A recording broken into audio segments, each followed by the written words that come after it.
5ই আগস্টের পরে কি কি মজা হয়েছে বলুন?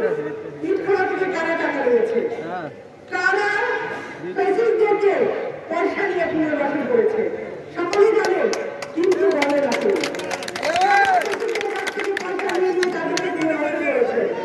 এখানে 5ই আগস্টের পরে ফ্যাসিস্ট সরকারের বড় বড় নেতা কর্মীরা কার কোথায় লুকিয়েছিল আমরা কিন্তু জানি। কিন্তু আমাদের দিকে পিঠ ঠেলার চেষ্টা করবেন না, ভালো হবে। সকল সাধারণ মানুষকে নিয়ে এটার জবাব করবেন।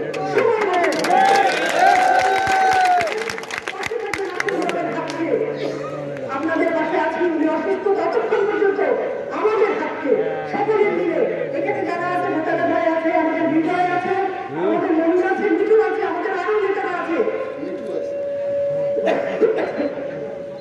সকলের হাতকে শক্তিশালী করতে হবে। আমরা মানুষের জন্য ভালো কাজ করার চেষ্টা করি, করব, এটা কিন্তু বিশ্বাস রাখতে হবে আপনাদের। ভুনানদীর সুইচ গেট দিয়ে বন্ধ হয়ে গিয়েছে, 15টা সেশন বছর গেল, 3টি সেশন গেল, ভোটে হোক ভোটের বাইরে হোক এমপিরা কিন্তু কোনো কাজ করেনি। সুতরাং আপনাদের মাথায় রাখতে হবে যে আমাদেরকে কাজের লক্ষ্য বের করতে হবে।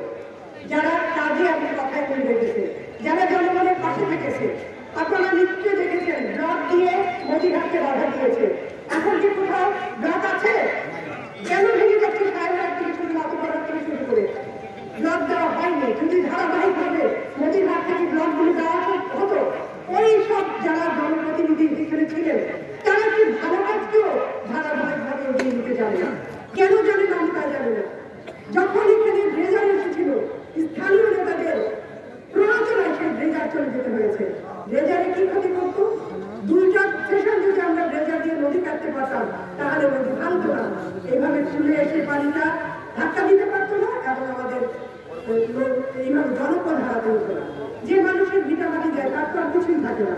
সুতরাং রামনদীকে রক্ষা, রামনদীর মানুষদেরকে রক্ষা, ভুনা নদী খনন, রেল লাইন স্থাপন এবং গ্যাসের সংযোগ সহ মিলিয়ে মোহনা নদীর মেঘনার মোহনাকে নতুন করে সংস্কার এবং রেজার দিয়ে এটার সুরঙ্গ মুখ বঙ্গোপসাগর পর্যন্ত বের করা, এই পর্যন্ত কাজগুলি আমাদের রয়েছে।